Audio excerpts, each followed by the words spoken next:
এই গল্পটা একটা ছোট্ট পান্ডার, যাকে সবাই মিথ্যা অপবাদ দিয়ে মেরেছিল।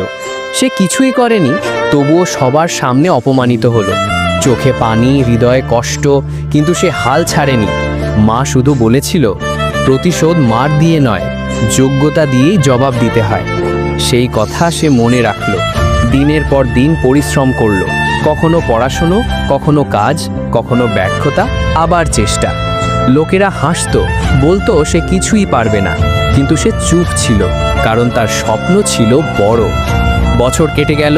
একদিন গ্রামে ফিরে এলো এক সফল মানুষ, স্যুট পরা, আত্মবিশ্বাসী।